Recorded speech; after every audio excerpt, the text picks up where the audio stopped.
Salut les gens, c'est la haute Gaule, c'est le matin, le 20 octobre à 8h30 du matin. On dirait un hérisson, mais c'est pas grave.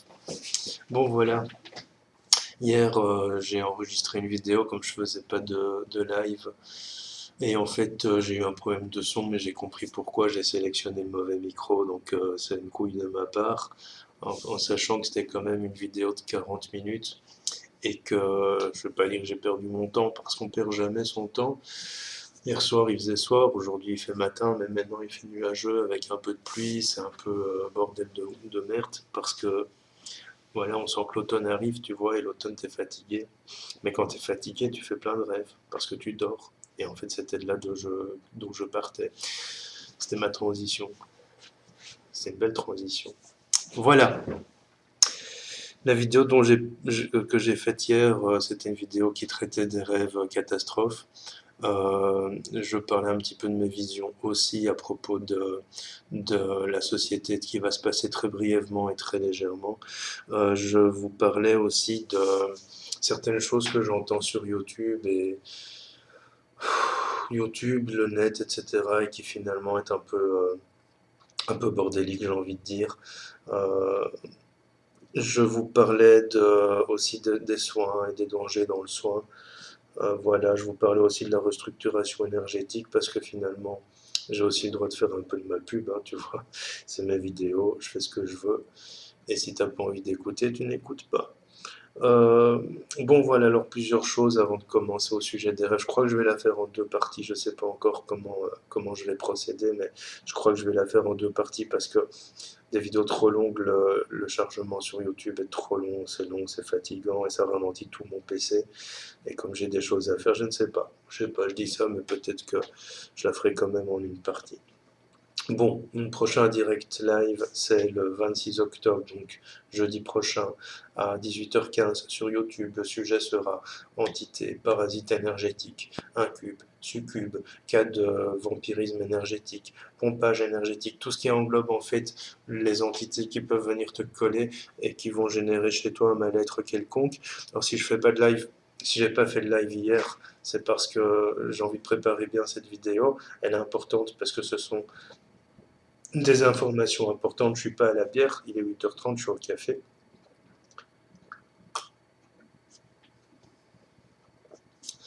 Sans lait, avec du sucre s'il te plaît, je te remercie. Euh, si j'ai envie de préparer cette vidéo, c'est pour ne pas oublier des informations parce que c'est important. C'est un sujet important qui peut être positif comme négatif, ça dépend de la manière dont tu donnes les informations et c'est pour ça que je préfère préparer la vidéo et attendre un petit peu avant de faire ce direct. Donc le direct aura lieu le 26 du 10. Vous pouvez m'envoyer si vous voulez vos questions. Je mettrai en dessous dans la description le lien vers mon adresse email, etc. Donc toutes les questions qui concernent le parasitage énergétique, comment s'en défaire, comment savoir si on en a, etc. etc. Donc ça, ce sera pour le 26 du 10. J'ai fait hier dans ma vidéo qui a planté le tirage au sort du concours. Je l'avais fait plus tôt parce qu'il y a des gens, ils ont pas envie d'attendre une semaine et comme j'ai eu l'occasion de le préparer hier, ben, je l'ai fait et j'ai mis les résultats sur Facebook. Les gagnants m'ont déjà contacté, bravo à eux. Et voilà, c'est le matin, tu vois, c'est diesel, hein. Je mets du temps à démarrer, même si je suis déjà parti et revenu, je mets du temps à démarrer.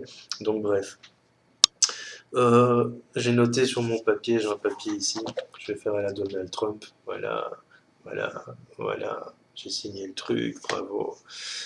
J'ai un papier, donc j'ai préparé ce que j'avais envie de dire, en fait je l'ai déjà dit hier, donc j'avais déjà parlé, mais finalement, voilà. J'avais envie de parler des rêves catastrophes. Alors c'est quoi les rêves catastrophes? Ce que j'appelle des rêves catastrophes, c'est des rêves dans lesquels on vit des catastrophes. Alors j'ai envie de vous dire, c'est pas parce que forcément on voit dans un rêve une catastrophe qu'inévitablement c'est prémonitoire. Alors on est dans une période un peu trouble, une période au cours de laquelle il y a des événements qui se passent, des guerres qui s'amorcent, des conflits qui sont constants, attentats, voilà. Et en fait, tu es nourri par les médias, à cause des médias, tu es nourri par ces images, même si tu ne regardes pas les médias. Et c'est là où je trouve c'est important de le préciser. Le but ici, c'est pas de vous raconter des rêves qu'on m'envoie parce que je trouve ça confidentiel et si j'ai pas l'autorisation de la personne de vous parler des rêves, moi je n'en parle pas. J'ai fait un autre live sur les rêves que vous pouvez aller regarder, je crois que c'était le sans filtre carré 1 ou alors le direct apéro carré 14, je ne sais plus. Bref, j'ai fait un autre live sur les rêves, mais ici le but n'était pas forcément de vous parler des rêves des gens. Ce dont j'avais envie de vous parler, c'était en fait de pourquoi on rêve de ça. Alors donc on est abreuvé actuellement par les médias d'images, même si on ne regarde pas les médias. Et c'est là où c'est important et qu'il faut bien comprendre les choses. Comment fonctionne ton inconscient? Toi, tu vas vivre ta journée et en fait tu vas par exemple marcher dans la rue et ton inconscient va enregistrer tout ce que ton champ de vision est capable de voir, mais aussi tout ce qu'il peut entendre, même si tu ne l'entends pas consciemment, l'inconscient va l'entendre. Qu'est-ce qui va se passer? C'est que le soir, quand tu dors, il va devoir se nettoyer des informations inutiles et donc il va notamment les dégager par le rêve. Alors, il est évident que même si tu ne lis pas les journaux, même si tu ne regardes pas BFM OSC, comme dirait Pierre Jovanovic, même si tu ne regardes pas les informations, tu en entends parler inévitablement, des collègues de bureau, des gens qui en parlent chez le buraliste, des gens qui en parlent au bar, des gens qui en parlent dans le métro, dans le train, etc. Même si tu ne l'entends pas consciemment parce que tu n'es pas vraiment à l'écoute, ton inconscient va l'enregistrer. Donc on a une époque où on ne peut plus échapper à ça. Inévitablement, tu vas recevoir l'information même si tu ne la veux pas. En plus, sur Facebook, ben, tu as beaucoup de gens qui partagent plein de trucs et même si tu regardes pas, tu survoles ton fil d'actualité, même en une microseconde, ton inconscient peut enregistrer une information que toi tu as passée consciemment, mais que l'inconscient aura notée. Donc inévitablement, il va se passer quoi? Ben, le soir, quand tu vas te coucher, tu vas faire des rêves et tu peux rêver de catastrophes. Alors j'ai l'exemple sur mon groupe et donc le nouveau groupe Facebook que j'ai créé, qui est un groupe de partage et d'échange autour de la spiritualité, si possible un peu ancré, pas trop New Age, tant qu'à faire. Euh, Vous pouvez, je remettrai le lien dans la description. Il y a Adrien, qui est un de mes administrateurs, qui a fait une méditation durant laquelle il a reçu un message. Il ne sait pas trop si ce message est conscient, inconscient, un message qu'il a reçu directement, une information, etc. Mais ce n'était pas un rêve réellement. Le grand incendie est proche, la scission va commencer, un truc dans ce goût-là. Alors ça peut être très personnel, ça peut être très symbolique, ça peut être aussi une information qu'il reçoit pour les temps à venir. Alors, il ne faut pas se leurrer, il ne faut pas se voiler la face, les gars. On est dans une période trouble, et même si moi je ne ressens pas forcément qu'il va y avoir directement, je dis bien directement, ça y est pas maintenant, mais peut-être d'ici 1 ou 2 ans, une grosse guerre mondiale qui va impliquer tous les pays. Je ressens pourtant que en fait, cette guerre, elle a 100 ans déjà. Elle a commencé en 14, donc elle a 103 ans finalement. Moi, j'ai toujours dit la Deuxième Guerre mondiale n'était que la deuxième partie de la première et la troisième serait la troisième partie de la deuxième. En même temps, alors, je ne rentre pas dans les délires complotistes, hein. Je pense qu'être complotiste, c'est en fait voir du mal où il n'y en a pas. Mais quand tu observes un petit peu ce qui se passe, quand tu observes les gens, inévitablement, tu dois te dire, mais il y a quelque chose qui se passe, quoi. Il y a quelque chose qui a changé. Quand tu vois il y a 10 ans, tu t'achetais un paquet de chips pour 60 centimes d'euros et qu'aujourd'hui, il te coûte presque 1,50 €. Bon, je parle des marques, hein, je parle pas des produits blancs. Mais tu dois te dire, il y a un truc qui va plus. Et à un moment, ça va saturer. Quand tu vois Macron avec toutes ces conneries-là, tu dois te dire, à un moment, il y a quelque chose qui va pas. À un moment, ça va saturer. L'avantage de l'époque actuelle, et je dis bien l'avantage, même si c'est très négatif selon moi et selon beaucoup de gens, c'est qu'il y a beaucoup de chômage. Et en fait, le chômage fait que ça rend les gens dépendants de l'État. Et donc, tant que l'État peut payer le chômage, il risque pas d'y avoir de trop grosses révoltes. Selon moi, hein, de nouveau, c'est pas une analyse, etc. Parce que le chômeur est utile, il ne se révolte pas. Donc en fait, plus il y aura de chômage, moins il y aura de révolte. Sauf si un jour, et comme les États sont de plus en plus en faillite, ben voilà, les États ne savent plus payer. Ça commence petit à petit, hein. Et donc à un moment, les chômeurs, qu'est-ce qu'ils vont faire? Ben, ils vont aller se révolter. Alors je critique pas le chômeur, etc. Je l'ai été aussi au chômage. Non, je sais pas, c'est pas le discours ici, ne confonds pas tout. Mais ne te voile pas la face. Et si tu fais des rêves catastrophes, c'est-à-dire, moi, pour exemple, de rêves que je reçois, je rêve des gens qui disent, je reçois des rêves de gens qui disent, voilà, j'étais dans un endroit et puis à un moment, on était dans une salle salle, et puis on a entendu des bombardements. J'entends d'autres gens qui disent, voilà, j'ai rêvé qu'il y avait plein d'avions militaires dans le ciel. Il y a d'autres gens qui me disent, voilà, j'ai rêvé de bombardements électromagnétiques. Il y a d'autres gens qui me disent, j'ai rêvé d'un tsunami. Moi-même, j'ai rêvé d'une éruption volcanique. J'ai rêvé j'ai rêvé d'un coup d'état. Pardon, j'ai la gorge un peu. Je travaille plus par écrit, je travaille beaucoup par verbal maintenant, et du coup, ben, ma voix en pâtit un petit peu. Euh, j'ai eu un rêve dans lequel je voyais des gens aller vers l'Élysée, où Macron s'apprêtait à faire un discours. Et dans ce rêve-là, en fait, Macron essayait de calmer les gens, mais les gens vraiment l'assailliient, il faisait noir. Alors il y avait une atmosphère un petit peu comme l'atmosphère que vous avez en Normandie et en Bretagne pour l'instant, que nous, on a connu ici il y a 2 3 jours, ciel gris, un soleil rouge, mais chez vous, vous avez plutôt un ciel orangé, odeur de feu, de cramé plutôt, soleil rouge, très voilé. Euh, et je viens de lire que Marie-Julie Jaïni avait fait une prophétie à ce sujet, précisément sur la Bretagne. Donc allez vous intéresser à ça. Néanmoins, euh, dans mon rêve, il y avait vraiment un ciel apocalyptique. Des nuages, des feux un peu partout, des feux, des incendies un peu partout dans Paris. Alors je veux pas vous faire peur de nouveau, je veux juste... Enfin, en fait, l'idée n'est pas de se faire peur, l'idée c'est d'ouvrir les yeux, en fait, tout simplement. Et ce n'est qu'un rêve pour l'instant. Euh, et donc, il y avait des incendies un peu partout, il y avait un ciel très apocalyptique dans mon rêve. Et c'est en fait les soldats, les pompiers et euh, l'armée, les pompiers, la police, le CRS et tout ça qui menaient le coup d'État. Donc c'était vraiment un coup d'État contre Macron par son armée, par sa police et par ses pompiers. Et le peuple suivait derrière et en fait Macron a dû s'échapper parce que tout le monde essayait de l'assaillir. Et j'ai lu hier que Macron allait diminuer le temps de repos des gendarmes, donc peut-être que ça va mener à ça, mais pour l'instant, ça n'est qu'un rêve. Parce que même prémonitoire, tant que ça ne s'est pas réalisé, ça reste un rêve. Alors mon truc à moi pour savoir si le rêve est prémonitoire ou pas, c'est mon truc à moi, hein. C'est pas le tien, c'est pas celui de ta voisine, de ta copine ou de ton père, c'est le mien. C'est que dans mon rêve prémonitoire, je sais qu'il est prémonitoire parce que dans ce rêve, je me vois tel que je suis. Poilu, gros, barbu, avec ou sans lunettes, parce que ça, c'est parfois pas toujours précis. Par exemple, j'avais fait un rêve d'une voiture je l'avais noté aussi sur Facebook. Je trouve ça intéressant de les noter parce que c'est pas une question d'avoir des témoins, mais ça permet de valider ou pas de valider. Et puis parfois, je me souviens pas de mes rêves, même si j'ai un carnet de rêves, je les écris pas toujours dedans. Parfois, je m'en souviens pas. Alors quand il y a un truc qui se passe, je vais rechercher mes rêves sur Facebook et je fais ah ouais, non, ça a rien à voir. Ah ouais, tiens, c'est proche. Ah ouais, tiens, c'est ça. Euh, donc en fait, oui, j'ai rêvé d'une voiture que j'essayais d'arrêter moi dans le rêve, mais que j'ai pas réussi, qui en fait prenait des étals dans un marché, et une semaine après, il y a une bagnole qui a pris des étals dans un marché. Alors moi je trouve ça comique, hein, ils te disent toujours c'est pas un attentat, machin. Je trouve que il y a beaucoup de gens un peu maladroits au volant pour l'instant quand même, je trouve. Il y en a encore eu un à Gand, ici en Belgique, qui a foncé à 100 km/h sur un trottoir, mais c'est pas grave, c'est un accident, c'est pas grave. Non, mais en fait, faut ouvrir les yeux, quoi, faut voir ce qui se passe. Donc dans mes rêves prémonitoires à moi, et rien qu'à moi, peut-être que c'est ton cas, mais en tout cas moi ça me concerne, ce sont des rêves dans lesquels je me vois tel que je suis.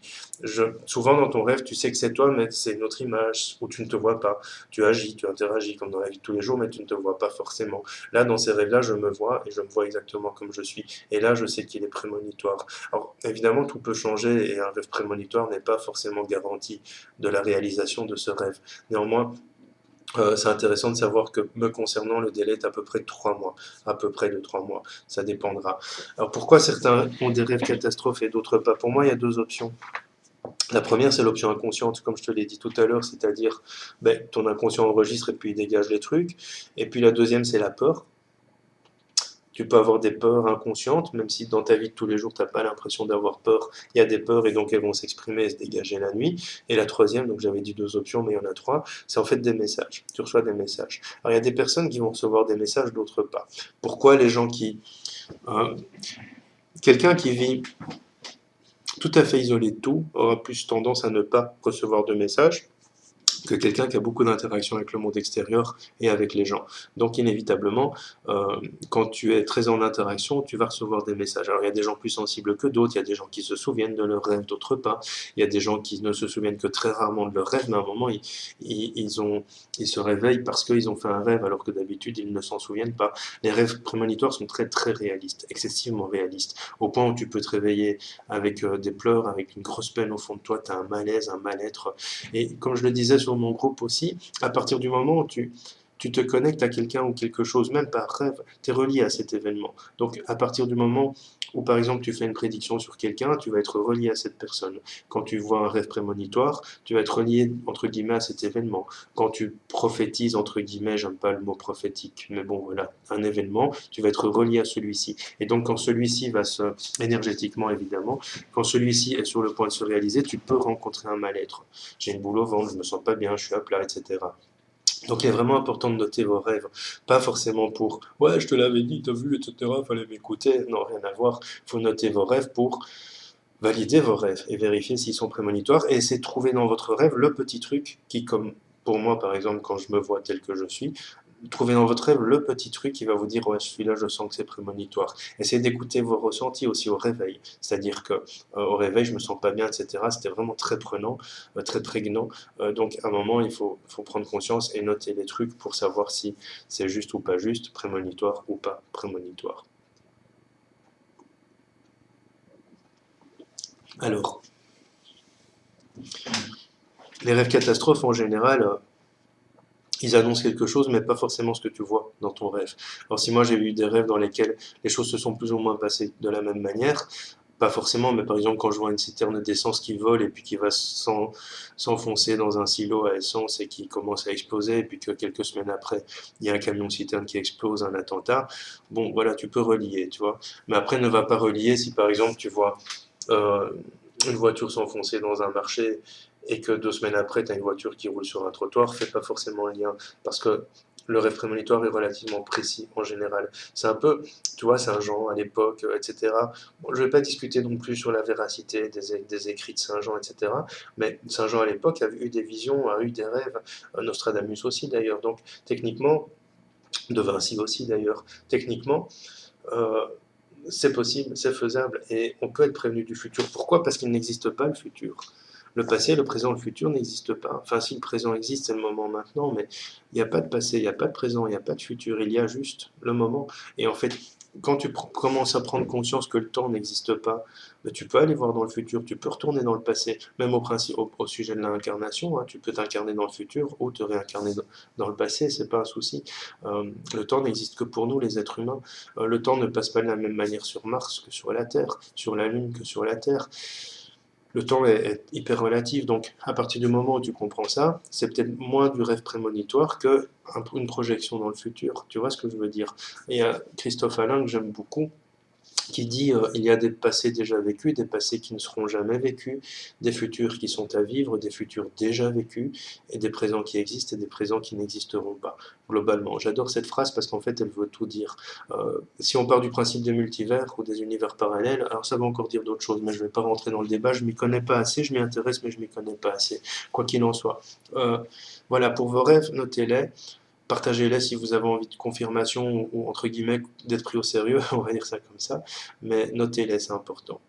Par rapport à ça, je voulais vous parler de certaines choses. Ben, en fait, j'entends beaucoup de vidéos de gens qui disent remettez votre foi en Dieu, Dieu vous sauvera. Alors, j'ai pas envie de rentrer dans le débat Dieu existe pas. Je suis hyper croyant. J'ai pas une croyance de livre, j'ai une croyance d'expérience. Je suis hyper croyant. Je crois en une énergie supérieure. Tu l'appelles Dieu, tu l'appelles Médor, tu l'appelles comme tu veux, mais je crois en une énergie supérieure. Alors je ne remets pas en cause aucune religion ici. Chacun sa religion. Je ne crois pas trop en la religion. Chacun ses croyances. Donc le but n'est pas ici de dire ouais ta croyance est mauvaise, ta croyance est bonne. J'ai envie juste de te dire accroche-toi à tes croyances parce que c'est important. Ça donne la foi, mais attention parce que il faut pas tout reposer entre les mains de Dieu, de Jésus, d'Allah, de Bouddha, de n'importe qui, peu importe. Il faut pas reposer tout entre ses mains parce que ça t'empêche l'action. Et en fait, je trouve que tu vois avoir la foi, moi, je le disais hier dans la vidéo ratée, La foi, je l'ai compris il y a à peu près 5 ou 6 ans, je crois en moi. Mais pas dans le sens je suis un être, je suis Dieu, je suis un être divin, parce que tu es un être divin, tu es un être divin, tu es un être divin. On est tous des êtres divins. Si on s'en fie, si on s'en fie à Dieu vous a construit à son image, et il y a une phrase que j'aime bien, je sais plus où elle a été écrite et qui l'a dite, mais peu importe, qui disait que Dieu, pour passer euh, euh, Dieu voulait camoufler sa présence et en fait, il l'a cachée là où l'homme ne la trouvera jamais, c'est-à-dire à l'intérieur de l'homme. Et en fait, ça veut dire clairement ce que ça veut dire, on est tous une étincelle divine. Maintenant, chacun ses croyances, mais pour moi, il ne faut pas tout remettre entre les mains de Dieu, parce que ça t'empêche l'action. Et je trouve ça hyper fataliste, parce que j'entends beaucoup, notamment sur la chaîne JC2R, j'aime pas, j'aime bien, j'aime pas, j'aime bien, ça dépend un petit peu, je trouve des analyses pertinentes. En fait, quand moi j'écoute quelqu'un, que ce soit ce qu'a dit Dubois, que ce soit JC2R, que ce soit Mind Control, que ce soit Rorschach, j'écoute pas en disant waouh, il a raison, il est top, il est génial. J'écoute pour me faire une idée, une opinion, valider mes ressentis, invalider mes ressentis et peut-être donner aussi de l'eau au moulin de mes ressentis parce que parfois j'ai des ressentis que je ne comprends pas et quand j'écoute quelqu'un d'autre, Jovanovic, San Giorgio, ce qu'a dit Dubois que j'écoute beaucoup, j'aime beaucoup, j'aimais pas un moment et aujourd'hui je le trouve vraiment intéressant. Rorschach, etc., quand je les écoute, c'est pour donner de l'eau à mon moulin et pour comprendre des ressentis. Ça donne des choses complémentaires qui me permettent de comprendre les ressentis. Et il faut faire attention avec ce que vous lisez et entendez sur le net, parce qu'en fait, il y a des gros 80%, ce n'est que de la couille, quoi. Il faut vraiment faire attention avec ça. Faites toujours votre discernement, que ce soit de ce que je vous dis. Moi, je n'ai pas de vérité. Je propose juste.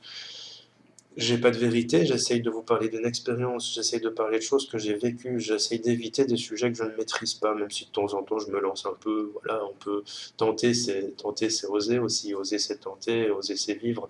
Moi je me lance un peu, mais je maîtrise pas, alors je reste parfois un petit peu avec un bémol, mais faites attention vraiment à ce que vous entendez. Il y a des sites à éviter, on nous cache tout, esprit sciences métaphysique. En fait, ils font beaucoup de copier-coller, on appelle ça des putaclics. Ils font beaucoup de copier-coller de la gauche à droite, ou des gros mix et amalgames de la gauche et à droite, et en fait ils te font un article. Leur but c'est pas de te donner une information, le but c'est de faire des clics, parce qu'il y a des pubs, et leurs pubs leur ramènent des sous au clic, et donc etc. etc. Tu crois que tous ces sites ils vivent comment? Et même si tu as du adblock sur ton PC, moi j'ai adblock, ben, il y a des sites auxquels j'ai pas accès, mais je préfère ne pas avoir accès à certains sites que d'avoir des pubs et ce que je disais hier dans ma vidéo, je trouve ça complètement aberrant, quoi. Tu es dans une période où tu cliques sur un site, puis tu vois une grossesse qui vient avec ses gros nichons en disant ouais j'ai envie de tromper mon mari, je suis près de chez toi, et t'as ta gamine qui passe par derrière, mais tu sais même pas, tu le sais pas quoi. Donc moi je mets adblock, j'ai pas envie de vivre dans cette époque où les gamins sont pervertis, j'ai pas envie de, je vis dedans, mais je n'ai pas envie de jouer ce jeu-là, donc j'essaie d'éviter tout ça. Alors, ce qui est intéressant dans les discours que j'entends, c'est qu'il y a beaucoup de choses qui se regroupent.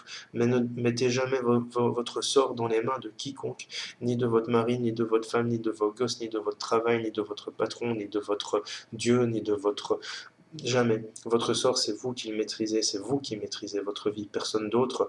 Et oui, il y a des grands plans divins, oui, il y a des grands plans qui nous dépassent, mais je trouve ça fataliste de dire si je dois mourir, je mourrai, seul Dieu le sait. Tu sais, je lisais, mais justement, je trouvais ça intéressant, j'entendais Kevin Le Gall Kevin Le Gall, quoi, qui disait, tu sais, dans la Bible, parce que quelqu'un lui dit, ouais, tu dis, ou je sais plus si c'était Kevin Le Gall ou JC2R, je sais plus, oui, tu parles d'un Dieu qui peut être vengeur et revanchard.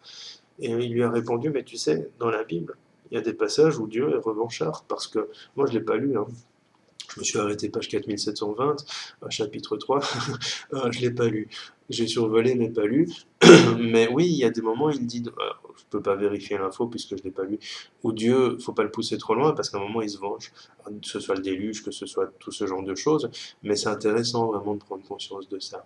Alors faites attention aussi parce que, alors ça c'est une information que ma compagne m'a donnée, je vous la transmets, c'est pas la vibration de la Terre qui augmente. La Terre aujourd'hui elle fait casse-toi, tu vois, elle se réveille. Alors, la vibration de la Terre n'augmente pas forcément, c'est les harmoniques. Elle m'a expliqué que c'était les harmoniques et que ça touchait essentiellement tout ce qui touchait les ondes électromagnétiques, etc. Ça peut avoir une influence sur nous. Alors, si aujourd'hui on est très fatigué, on a des mal de tête, des maux de tête, etc., c'est parce que il y a une perturbation cosmique, clairement. Il y a des EMC très fortes, enfin des éjections de masse coronale. Le Soleil a quand même des activités assez fortes. Donc tout ça fait qu'en fait on n'est pas bien, on est un peu malade, etc. On est à plat, on ressent très fort les énergies, mais faites attention, ne remettez pas tout sur des causes spirituelles, s'il vous plaît, quoi. Soyez un petit peu crédible avec vous-même. Tout n'a pas une explication spirituelle. Il y a des choses qui ont une explication biologique, il y a des choses qui ont une explication scientifique, il y a des choses qui ont une explication spirituelle. L'ère du Verseau ne commence que dans 100, alors précisément dans 133 ans, 143 ans, pardon. Elle commence en 2160. Les cycles sont des cycles de 2160 ans. Et le dernier cycle, c'est commencé le l'an zéro, l'âge du poisson. Donc l'âge du Verseau commencera 2160 ans plus tard. On va sentir petit à petit les changements, attention. Hein. Ça ne veut pas dire qu'en 2160, paf, on passe dans l'ère du Verseau. Petit à petit, on sent les changements, mais l'ouverture franche, ce sera en 2160. Donc faites attention à tout ce que vous lisez, faites votre propre opinion. N'oubliez pas que, quoi que vous lisiez, euh, il faut en fait voir si ça vous parle ou pas. Si ça te parle, tu as un ressenti, de toute façon. Si ça te parle, tu sens quelque chose, ça te chipote, ou alors tu as des quiquebiches, comme on dit, hein, des chairs de poule, etc. Fais attention, il faut que ça te parle. Ne prends pas tout pour argent comptant. Il y a des sites, Elichéan, les portes du temps. Alors, il y a des trucs intéressants. Le problème, c'est qu'une fois que tu as lu un article plus ou moins crédible, tu vas croire que le site est crédible, alors qu'en fait, pas du tout. Il y a parfois un article crédible. Je trouve on est dans une époque où on est dans une spiritualité de fuite et une spiritualité sur laquelle on se repose. Non, moi je suis très spirituel, je suis médium, je ne vais pas vous le cacher, mais je suis aussi très terre à terre et je vois des trucs, j'ai ma base scientifique qui me permet de comprendre certaines choses aussi, même si elle est lointaine. Ça m'a amené une capacité à euh, essayer, analyser et comprendre. Et en fait, ça me permet en fait de vérifier ou pas. Et donc de ressentir aussi si cette vérification est juste ou pas. Quand tu mets, quand tu mets de l'acide dans l'eau, ou de l'eau dans l'acide, la réaction sera différente, tu vois. Et tu comprends pourquoi. T'essayes. C'est la même chose avec la spiritualité. Quand on te donne sur un plateau, on te dit oui, la vibration et les canalisations, faites attention, quoi, parce que enfin voilà, je ne vais pas rentrer dans tous ces débats, mais faites attention avec les canalisations. 9 canalisations sur 10, c'est beaucoup de mental, c'est dur. J'ai fait de la canalisation. 80% des canalisations que je faisais, il y avait une grosse partie de mental, quoi. Je le vois dans mes coachings quand je dis aux gens, voilà, fais ceci, fais cela, et que par exemple, je propose dans mes coachings aux gens de fixer mon image et de me dire tout ce qu'ils ressentent. Mais je sens qu'en fait, ils ont une vision de moi parce qu'ils me voient dans les vidéos, etc. Et je dis non, non, là, tu es dans la vision que tu as de moi. Va derrière, va plus loin que ça. C'est pas la vision que tu as de moi sur mes vidéos. Tu as l'air fatigué, tu as l'air ceci, tu as l'air cela. Oui, ça, tu le vois. Mais ça va derrière ça, va au-delà de ça. Va dans le ressenti, va pas dans la vision, dans l'apparence des choses. C'est la même chose avec les sites que tu vas voir, quoi. Et moi, 80% des canalisations que je faisais, il y avait beaucoup de mental dedans. C'est dur de se dissocier du mental pour transmettre les choses. Ne cédez pas à la peur, ne cédez pas à la panique. Soyez juste dans le moment et moi, je ne ressens pas de guerre mondiale. Par contre, il y a un truc que je ressens clairement, et ça, je vous propose de faire vraiment attention, attention à tout ce qui touche aux finances. Ils sont occupés à mettre en place, et la loi a été votée en juillet 2017, tu peux la retrouver sur le net, la monnaie numérique et la disparition du cash. Je le vois avec toutes les applications qu'on me propose sur mes applications bancaires sur mon GSM, on me propose des trucs sans contact, des paiements instantanés, enfin des trucs comme ça. Je le disais aussi dans la vidéo ratée, c'est que avant PayPal, quand je recevais un virement PayPal, il me fallait presque une semaine pour qu'il soit sur mon compte. Maintenant, il est sur mon compte dans la journée, quoi. Donc, ils accélèrent tout ça. Et j'ai vu un article qui disait que pour octobre, en Belgique, en tout cas, les virements seront instantanés. Ça veut dire que je t'envoie de l'argent, tu l'as tout de suite.